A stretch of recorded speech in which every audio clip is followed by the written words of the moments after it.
Hello students हमने अपने previous video में कंजंक्शंस की बारे में पढ़ा था। कंजंक्शन की मीनिंग एंड डेफिनेशन को समझा था एंड टाइप्स के बारे में पढ़ा था कि इसके टाइप्स कितने हैं। हमने 3 टाइप्स के बारे में पढ़ा था: coordinating conjunction, subordinating conjunction and correlative conjunctions, जिसमें से हमने कोऑर्डिनेटिंग कंजंक्शन के बारे में थोड़ा डिटेल में पढ़ा था।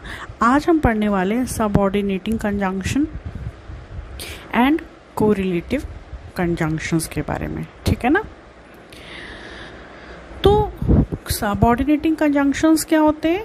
ये किसी भी effect or result of an occurrence कुछ इंडिकेट करते हैं, शो करते हैं, ठीक है ना। कोई भी किसी चीज़ का रिजल्ट है या कोई किसी चीज़ का अकरेंस हो रहा है, ठीक है ना, तो उसको ये शो करते हैं। ये हम बेहतर समझेंगे एग्जाम्पल से, ठीक है ना। पहले इसकी डेफिनेशन को देख लेते हैं। It is a conjunction that is used to indicate the effect or result of an occurrence. Okay,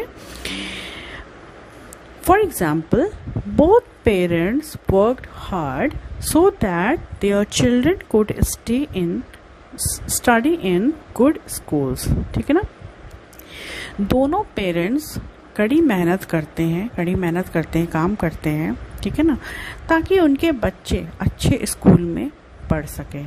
तो इसमें क्या था, दोनों पेरेंट्स क्या करते हैं, काम करते हैं, ठीक है ना, और इसका रिजल्ट क्या हुआ, ठीक है ना, ताकि अकरेंस क्या हुआ, इसका रिजल्ट एंड अकरेंस क्या हुआ इसका, कि ताकि उनके बच्चे अच्छे स्कूल में पढ़ सकें, इसलिए वो काम करते हैं, ठीक है।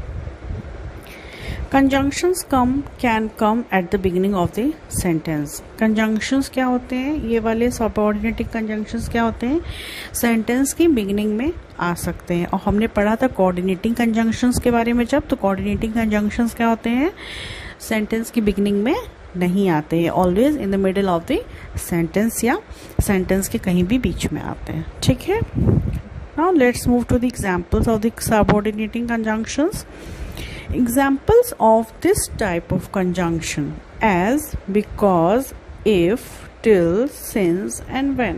ये इसके एग्जाम्पल हैं, ठीक।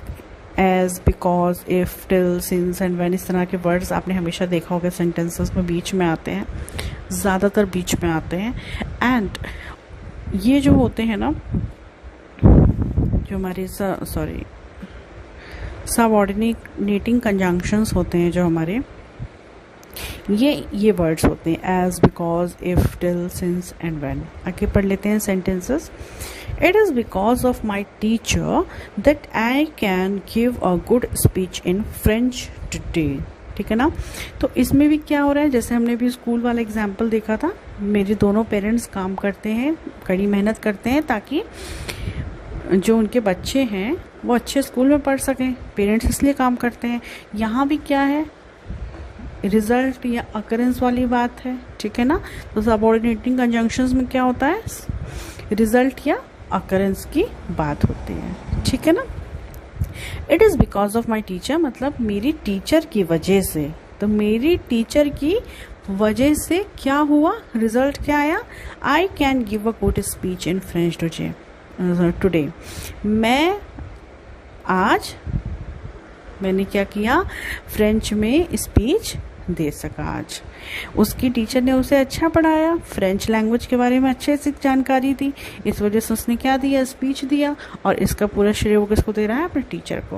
तो रिजल्ट क्या आया, वो स्पीच दे सका, ठीक है ना। तो इस तरह के जो सेंटेंसेस होते हैं हमारे किस में आते हैं, सबऑर्डिनेटिंग कंजंक्शंस में। Now let's move to our next example. Since I started working life is not been the same. तो अब देखिए यहाँ पे जो हमारे कोऑर्डिनेटिंग कंजंक्शंस थे वो क्या थे, वो स्टार्टिंग में नहीं आते हैं, ठीक है ना। और सबऑर्डिनेटिंग में आपने देखा वो क्या है, स्टार्टिंग में भी आ गया, ठीक है ना। जैसे इट आया, यहाँ पे इट लिखा हुआ है, एंड सिंस नेक्स्ट सेंटेंस में आया, ठीक है। मतलब कि जब से मैंने काम करना शुरू किया है, जब से वो कहीं काम कर रहा होगा, नौकरी करना लगा होगा या कुछ और भी, ठीक है ना, जब से उसने काम करना शुरू किया है तब से उसकी ज़िंदगी क्या हो गई है, बदल गई है, मतलब पहले जैसी नहीं रह गई है। इस सेंटेंस का कहने का मतलब ये है। I am sure of getting good marks because I study every day. मतलब उसको पूरी श्योरिटी है ये कि उसने अच्छे से रोज़ पढ़ाई करी है, इस वजह से उसके मार्क्स जो हैं अच्छे आएंगे, उसको ऐसा लगता है। ठीक है ना। तो यहाँ पे क्या हो गया, अकरेंस हो गया। I know the truth as I was presented there. मुझे सच्चाई पता है, मुझे सच पता है क्योंकि मैं वहाँ पर प्रेजेंट था। एज यहाँ पर आया है और ये हमारा subordinating conjunction, as a subordinating conjunction use हुआ है। एक वर्ड होता है दोस्तों एज वेल एज, ठीक है ना, उसके बारे में भी हम लोग किसी वीडियो में डिस्कस करेंगे अपने। बट आज के लिए आप लोग अभी जो हम डिस्कस कर रहे हैं as, because, if, till, since and when, इसको अच्छे से पढ़ लेते हैं। तो अगर आपको एज वेल एज के ऊपर अलग से वीडियो चाहिए होगा तो आप मुझे कमेंट बॉक्स में ड्रॉप करिएगा।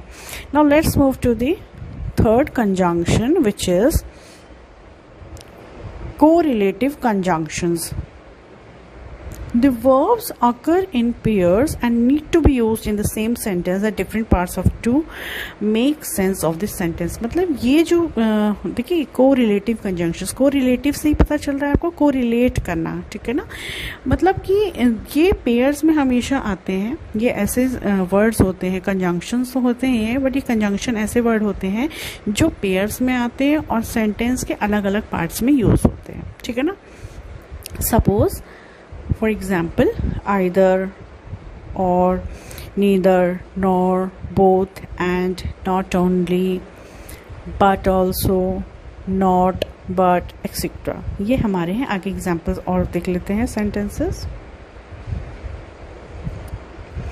The uses of the above mentioned conjunctions are, जो हमने ऊपर अभी कंजंक्शंस के बारे में पढ़ा है, ये इनके बारे में इसके एग्जांपल्स नीचे दिया है, ठीक है ना।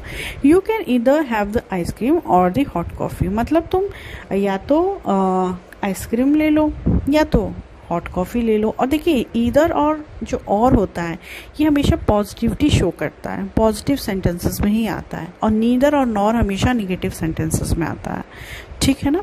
They said they never wanted the coffee nor the ice cream. उन्होंने कहा ना ही वो कॉफ़ी लेना पसंद करेंगे और ना ही आइसक्रीम, ठीक है ना। तो ये हो गया हमारा निगेटिव सेंटेंस, और हमारा नीदर और नॉर जो हमारा क्या हो गया, correlative conjunction. Now let's move to the third example. Manoj is in the mood for not ice cream but for some chocolate shake. Manoj का मूड है,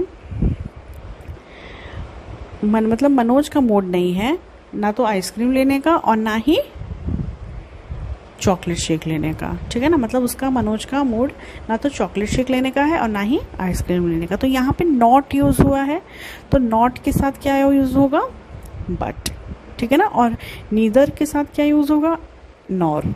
तो इसमें आपको कंफ्यूज नहीं होना है। तो दोस्तों ये था हमारा पूरा कंजंक्शंस का आज चैप्टर ख़त्म हो गया है। हमने प्रीवियस वीडियो में पढ़ा था कंजंक्शंस के बारे में, कोऑर्डिनेटिंग कंजंक्शंस के बारे में। आज हमने सबऑर्डिनेटिंग एंड कोरिलेटिव कंजंक्शंस के बारे में पढ़ लिया। आई होप आप लोगों को समझ में आया होगा। अगर आप लोगों को समझ में आया हो तो प्लीज़ मेरे वीडियो को शेयर करिएगा।